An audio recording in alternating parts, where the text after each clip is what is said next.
The number one question I always ask them is why?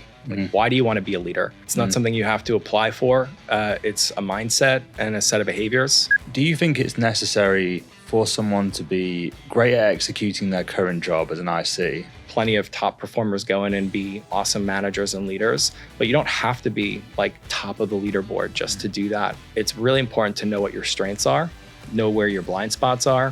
What are the kind of one or two top areas people should really upskill or focus on, do you think? Advice I got from my manager was to be more vulnerable. Managing a team of 5 people is way different than managing a team of 25 or 50 people. And what does being strategic mean? When we talk about strategic thinking on our team, it's always about what aren't we going to do? Hello, and welcome to Hiring on All Cylinders. I'm Chris Abbas, and today I'm joined by Jim Turbek, Senior Director of Global Recruiting at Box. Hello, Jim. Hey, thank you for having me. Really excited to have you on today. You've had such an exciting and interesting journey through to recruiting leadership, starting at IC and then moving to manager and now Senior Director, where you're managing managers.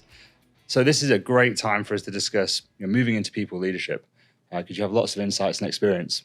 I guess for people thinking about moving into leadership, the first question is, where do they start? Where should they start? Yeah. I've been really fortunate in my career to promote managers from within internally, hire external managers. And no matter what, the number one question I always ask them is why? Why do you want to be a leader? Why do you want to be in management? And I think that's really important because I love this notion of responsibility-centric motivation or reward-centric motivation. And what I mean by that is, if you are responsibility-centric and motivated, that means you understand kind of the weight of leadership, of managing people, that you're going to have difficult conversations, manage through conflict, make sure that you're rigorously planning and things like that. If you're reward-centric and motivated by the reward, you're maybe seeking that next level right up, and you want to be rewarded for the great work that you've done. And one isn't necessarily better than the other, but I've always found that folks that understand the immense responsibility of leadership and management tend to be more ready and apt to have those difficult conversations. So for me, it's always if you're thinking about leadership, the first thing you can do is have some introspection and think about why you want to be a leader, and then categorize it. If you want it to be in, if you think it's because you want to be recognized, right? You want to call all the shots, or if you want to really just help people and direct people towards a common goal. And so when you're coaching people through that process, or if I'm going through that process myself, what about if I decide on reflection I don't want to be a leader, but I don't see any other option? That's the only option I feel that's going to progress me. Because I think that's a big problem, right? When people are in this point in their career where they've moved up and they're feeling like, well, the only real way I can move anymore is moving into leadership. Have you got a way to approach that? Yeah, it's not a job title. It's not something you have to apply for. It's a mindset and a set of behaviors. Right. I've worked with some individual contributors that I view as really spectacular leaders, and it's because they do a certain set of things regularly. They actively mentor and coach other folks on the team. They're always looking to, solve problems within their team and the broader team, or try to fix a process or make it more efficient. So, I would always suggest to someone who's kind of weighing the options to, realize that it's not a job you have to apply for, right? You don't have to go and make this it's not a one-way door, right? And once you're in leadership, you can't go back. There's nothing wrong with that. Also, there's just so many things that you can do in your regular day-to-day that will make you be viewed as a leader. That's a really good point. And you see that from the very best leaders, and some of the very best leaders in your company might not even have the title, which is really interesting. So if you're thinking and you've come to the decision, okay, yes, I do want to be a leader. I'm really excited about this. I want the responsibility. I love coaching, mentoring, seeing other people succeed. That's what lights me up. What can I do? You mentioned some of the things that people can maybe do before they're in the role, but is there a formalized way or a strategy they can implement that's maybe speaking to their manager or understanding what they can do to get to the next level. How do you work with people? How do you think people should approach that when they've made the decision? Yeah, I think it's really, kind of a two-way street, right? We always talk about, that, the employees in the driver's seat for their career, right? And then, their managers, the co-pilot, if you will. So, hopefully, you have a manager that might be asking, if you're interested in management opportunities down the line. And sometimes it doesn't happen. So I'd always suggest that you advocate for yourself, right? It's always important to put that intention out there in the conversation, even if you're not 100% sure. I think oftentimes leaders or people that are thinking about leadership, they're not 100% sure. And they think that they have to be, and they don't. Like, that's the reality. I've had numerous conversations with folks throughout my career that were sure, then unsure, then sure again, right? Some people need a little bit of a nudge, right? Maybe they aren't thinking about leadership, but they're like showing some of the qualities and how they operate day to day in their role. So I think there's always this like kind of push and pull between you and your manager, but then also seeking out, the advice of your peers or people within other organizations, or even going out and networking, externally to talk to other people that might have a career path that you're interested in as well. Yeah, that's great. And is there anything specific that position you, like actions or things that you can do, or for example, lead one-to-ones or lead group sessions or be proactive in a certain thing that you've seen can get you ready or show your leaders that you're ready for it? Yeah, as I mentioned before, I think one of, before I go into kind of 2 or 3 things, I think the most important thing is just to be reliable, right? I mean, and TA and recruitment, so much of it is execution based, right? And that's a way that recruiters can, or sourcers or coordinators or whatever function you are within a TA org, can build trust with your teams, with the business, with the folks that you're interacting with. So like before anything else, you have to be really consistent and reliable in your execution. And then you start building the trust with your team and you're seen as reliable. And then you get more opportunities to maybe handle projects or lead one-on-ones, as you said, or leads different types of like brainstorming sessions. And then just be really curious. I think, it's a really underrated quality these days. We have like all this amazing access to information these days. So there's almost no excuse to go and learn as much as you can and ask questions and start to connect those dots. And I think the folks that, are thinking about leadership, once they start, connecting those dots and talking to folks and learning more, they start kind of being sought out by others to ask, them for advice or, maybe just be a sounding board. And that starts to position you into this kind of mentor-mentee type of relationship with other folks on the team or in other organizations. And then the final thing I'll say around that is, the best leaders challenge the status quo, right? And what I mean is they will always want to try to improve something, take something to the next level, ask, hey, why are we doing this way? Have we thought about another way of doing it? And that's not something that, a title can give you. It really is just, part of that, curiosity about what we're doing and why we're doing it, and seeking out opportunities to change or improve a process can really help. And then the more you do that, the more you're seen as someone who's really making, impactful change in an organization, and you start being viewed a bit more as a leader, whether or not you have the title or not. Yeah. One of the first things you mentioned there about being reliable and building that initial layer of trust got me thinking about something. I think people have maybe a split opinion on this somewhat. Do you think it's necessary for someone to be great at executing their current job as an IC to be a good manager? Talentful provides flexible recruiting solutions to the world's most ambitious companies. Are you thinking about ways to add flexibility to your talent function? With recent market volatility and hiring set to return to growth mode in the near future, there's never been a better time to choose the right partner to help you scale.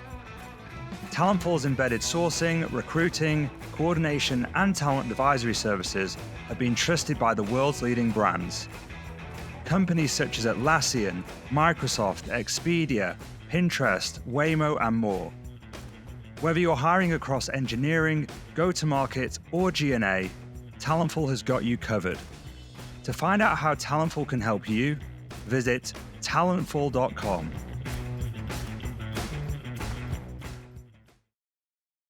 It's like the classic story of like a salesperson and they're the top of the leaderboard, the top biller, multiple years in a row.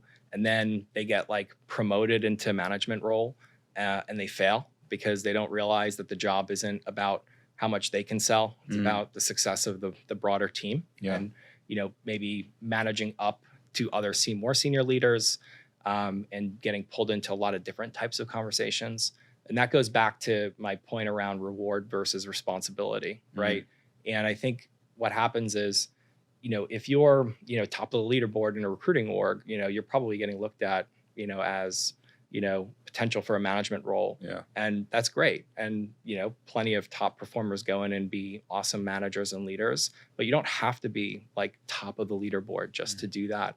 I do think there's a certain element of consistency that you just have to have and focus and discipline in any role in order to be a leader, because ultimately, if you're a manager of a team of 5 or 8 or 10 people, you're building a system around a team and how they can execute towards their goals. So in order for you to do that, you have to be able to know how to do it. And it's the classic, don't ask someone on your team to do something you wouldn't be willing to do type of thing. So hopefully that answers your question. Yeah, absolutely. I guess what you're saying is that you don't have to be the top performer, but you have to be good. Yeah. It certainly helps. Yeah. Yes, it certainly helps. It's kind of like my example of, asking, how do we change a process, improve a process? If you haven't been seen as like reliable or credible on your team and you go in and you start asking questions about like going to change things, people are going to kind of like look and say, like, why are you willing to change things? Like, we just have to focus on, hitting A, B, and C goal, right? But over time, you kind of establish that credibility and people see that and they see the success. And then there's like, okay, maybe we'll listen to those ideas, or let's actually look at this process and re-engineer it a bit so it could be more effective or efficient, right? Whether it's a recruiting process or, interviewing process. Absolutely. And one of the things that is common in recruiting and TA is that learning and development is underinvested in a lot of the time. You hit this point where you're doing well in your job and you've got a certain amount of tenure and you gain more responsibility. And a lot of the time I see ICs that are then put in this position without much training or education outside of their job day to day. How did you approach that problem, moving from an IC to a leader? How did you upskill yourself, educate yourself? Where did you gain inspiration from? And how do you help your team do that now? Yeah. I've been fortunate to have some really great management training at Box, which has been great, kind of teaching you some of the foundational elements of, how to manage a team, how to manage folks to certain tasks and the maturity within a task. So it's like, have you done this before? And, are you consistent in being able to do that? Now I know how much like help you might need, right? So just some of the basic foundations of management, I think, getting that training is helpful. And there's also just a lot of things out there to go and read on that. You don't necessarily have to be trained that. It's helpful if you are, though, for sure.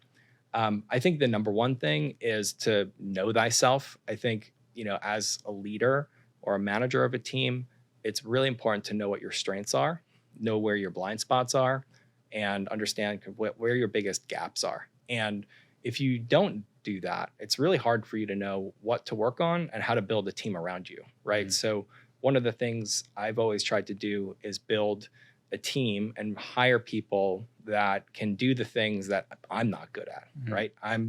I know I'm not great at certain things. So when I go and have to hire somebody, I want to make sure that they're kind of filling that gap. So if you don't know that, it's really hard to build a team. And then you start to get some of that like really, kind of special collaboration and people start to do work that's greater than the sum of its parts. And I think it goes back to also being curious. Like I read a lot, like, I subscribe to HBR, right? And, it's like, how much can you read? What kind of books? Don't, TED Talks, podcasts, whatever it is, talk to folks in your industry, but also speak to people outside of your industry, because you'll notice that the problems are either wildly different and really complex, or they're kind of the same. Mhm. And, maybe they have slightly different ways to approach it. And you can draw inspiration from a lot of different things. And I always found that really helpful. And with respect to that, like in terms of industry, one of the best leadership books like I've read was one of the first. It was recommended to me. It's called Shackleton's Way. It's about the explorer in 1914. He actually led, I think, 26 or 27 men to an expedition to Antarctica, and it failed. But he got all 26 or 27 men back safely home. And it's a great book on leadership, but he failed the mission, right? And just some of the learnings about, having clear goals and inspiring optimism and things like that really stuck with me to this day. And I read that probably in my first months in management. And it's something that I think about maybe at least once a week. That's awesome. So thinking about that journey that you've gone on and learning and your experience now as a leader, what are the kind of one or two top areas people should really upskill or focus on, do you think, now with hindsight, moving from IC to leadership? Being vulnerable. I think one of the best pieces of advice I got from my manager was to be more vulnerable. When you go from an individual contributor to a management role, you're probably going to have a bit of imposter syndrome, and that's okay. You're going to want to reflexively be like the best at everything and to know everything, and you're going to instantly put your guard up, and the team is probably going to notice that after a while. And that's something that I experienced, right? I felt like I had to have the answer all the time, and that's just not the case. So I would always recommend to just do your best to be authentic, build trust within your team. Don't underestimate the human connection with, your entire team, with the individuals and in your one-on-ones. And then through that, you're able to be vulnerable with them, show them some humility that you don't have all the answers.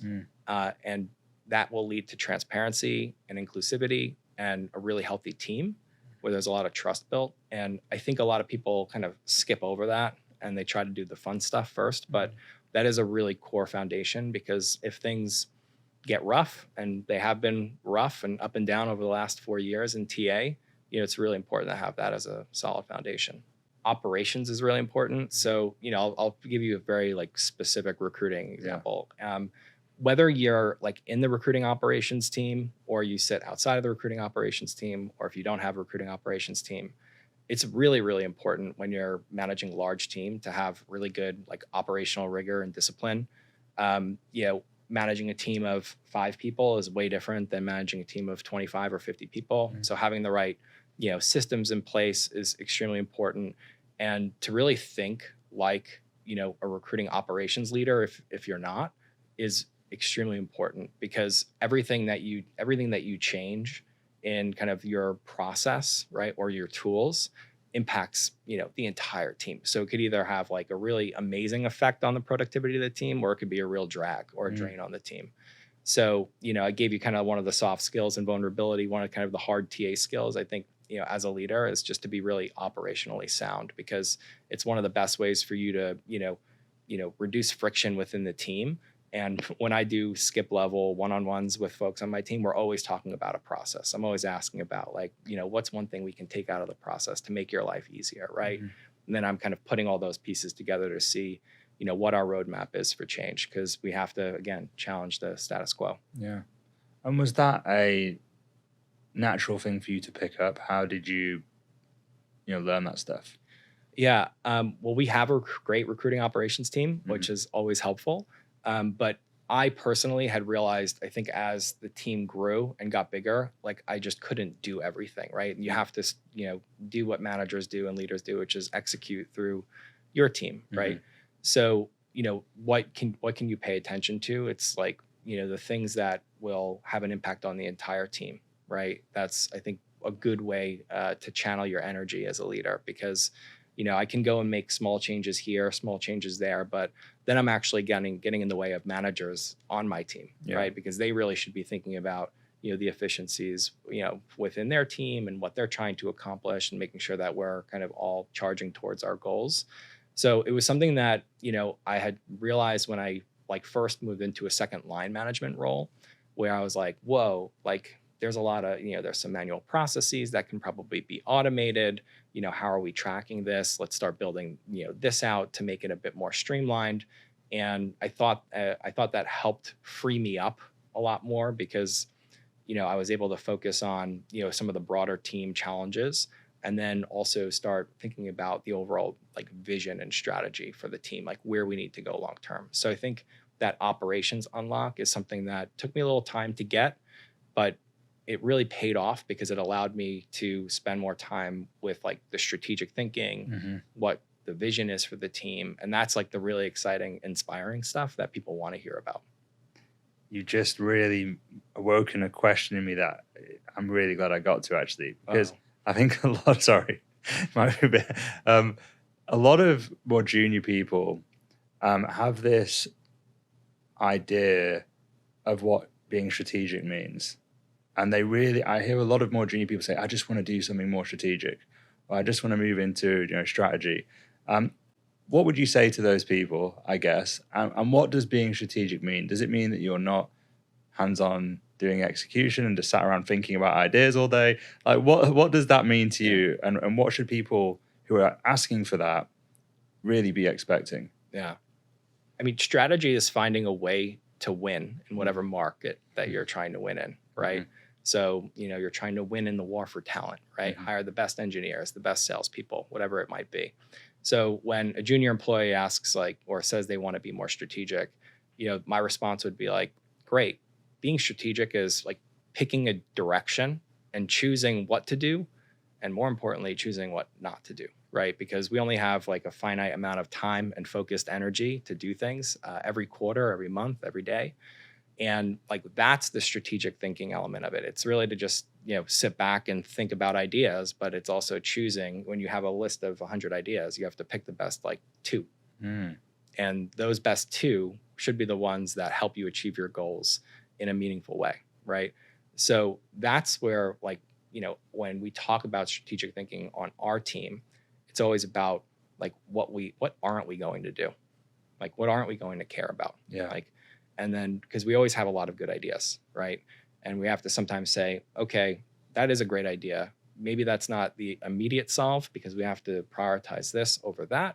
But then they know that, they have the rationale behind the decision. They understand why. And, we're kind of sticking to our plan.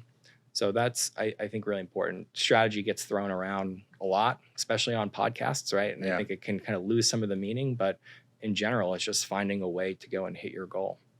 Absolutely. I love that. And it also led me to kind of another question as you were speaking.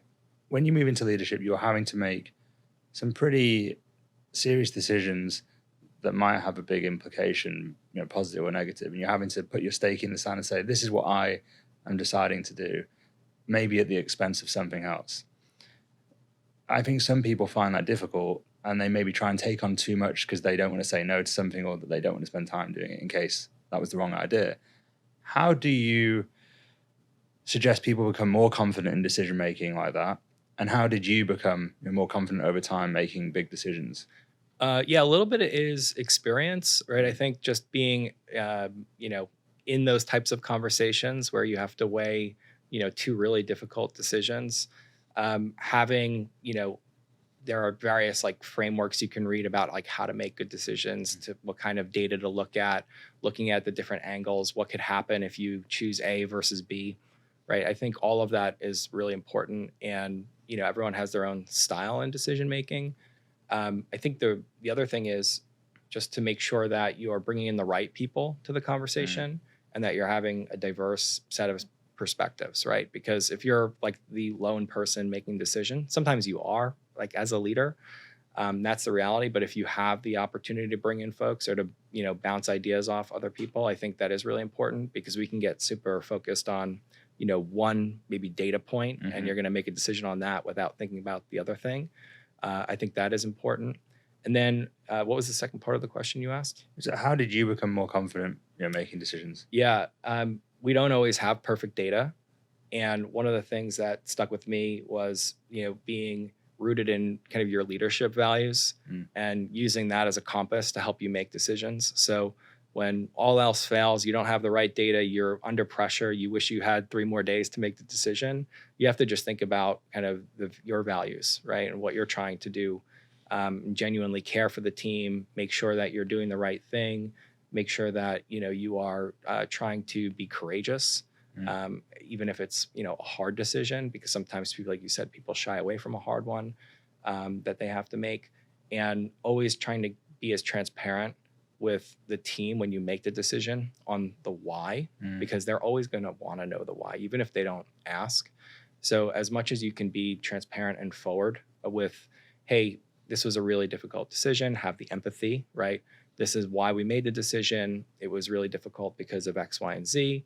Now, like, here's what we're going to do to monitor to make sure that the decision was effective.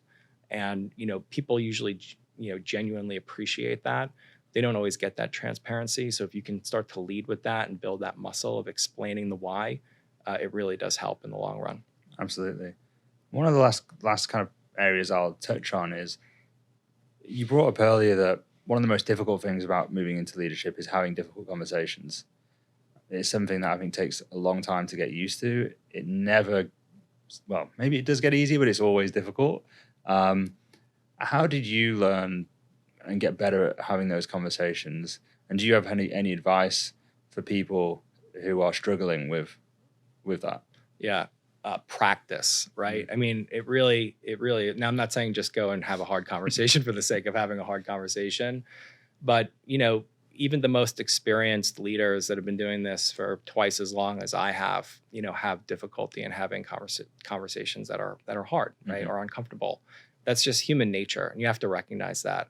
So I think a couple things go a long way, and what's helped me was to get to know the team and for them to trust me, right? And, they know that, I care deeply about the team and their success. So if something doesn't go right and I have to have a hard conversation, they know that the positive intent is there. I'm there giving the feedback, having the hard conversation around, like, here's where we need to go. Or if I'm having a difficult conversation with a business leader about something that's going on and managing conflict, right? Those are really difficult conversations as well.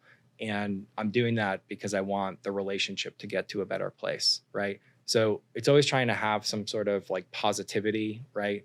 Like a positive mindset. And it's like, you want to get this to a better place. You're not doing it just to have a hard conversation, right? And then I think the other thing about, having the difficult conversation is just being, like I said, courageous, right? Like, you have to work up that like mindset to be able to do that, and be very specific around like what you observed, what the behavior was, tie it to something very concrete, because it's very natural for someone who's, on the receiving end of a hard conversation to be really defensive. So you want to try to keep that conversation as objective as possible and stick with the facts, seek to understand their side of the story, and listen to them, right? You tend to go into those conversations and you want to get out as quickly as possible. So you kind of give the feedback and you kind of like click leave on the Zoom, but you have to listen, right? It's a two-way conversation. And I felt like those are things that have helped me throughout my career in having difficult conversations. It seems like one of the big takeaways I've had from listening to everything you said is the foundation for most success is trust and consistency and reliability. And I think people do overlook that a lot, actually. And with, the change in the kind of working landscape of people moving, work from home, remote, harder to maybe build those real relationships. Things may become a bit transactional if you don't put in that extra effort. I definitely think it's something that's overlooked, but is absolutely crucial. I absolutely agree with you. The thing to finish off with, what would you say, and I'm sure it's very hard, I'm sure you've learned a lot, but is there something that stands out, or a few things that stand out to you as the top learnings from your career when you think about moving into management? Like, oh God, I cringe when I think I used to do this, or, I really picked this thing up that changed my career, or the way I manage people and lead people. Yeah. There's no perfect framework out there. So if you're like me, like, I love to read, I love to understand different types of management philosophies and frameworks. There's some really good ones out there, don't get me wrong, but nothing's perfect. So, and you have to realize, because nothing's perfect, it's human nature. We're dealing with humans, we're dealing with emotions, we're dealing with a lot right now. Don't get stuck on trying to find the best thing. Just try the thing and be open and honest about the fact that you're trying this,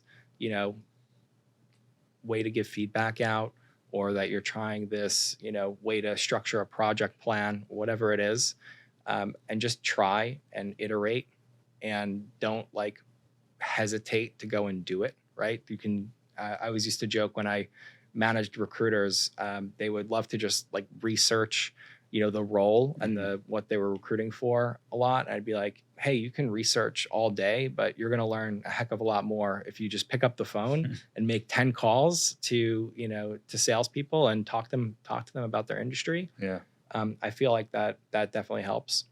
And then the final piece is really just making sure you have an active feedback loop with your team, right? When you manage, individual contributors, it's really, really important that that people are comfortable coming to you and being open and candid with how things are going, how they're feeling on the team. And then when you manage managers, it's even more important, right?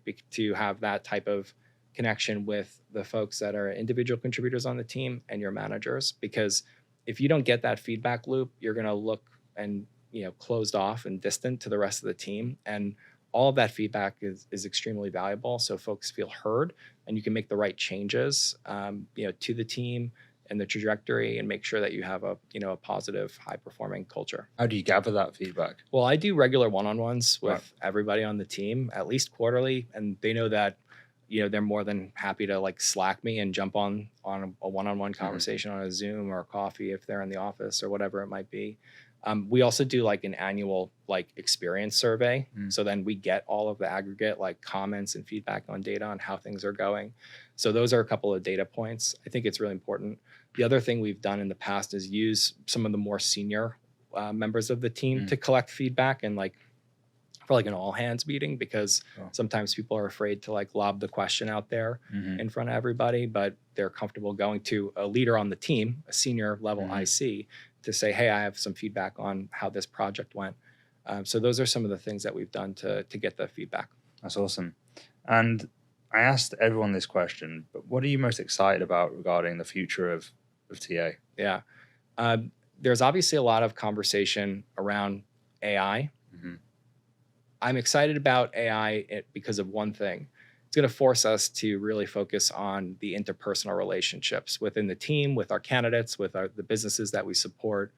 So, putting the technology aside, I'm starting to hear when I talk to other leaders in the space, this re-emphasis on personal connection, community, getting to know people better, going to networking events and dinners, doing that type of work again. So that's got me really excited. Maybe it's because I'm a little bit old school, and that's how I used to do recruiting. There was, a lot of just kind of going into networking events and shaking a lot of hands. But I do like that there's going to be this new, renewed interest on building strong personal connections with candidates and with folks in the business and teammates. Yeah, leveling up what makes us actually human, and which is really cool. Awesome. Well, thank you very much. I would love to spend another podcast talking about managing managers. I think that's a whole different thing altogether. But thanks very much for your time, Jim. And for everyone watching, please remember to subscribe so you don't miss any future episodes. See you later.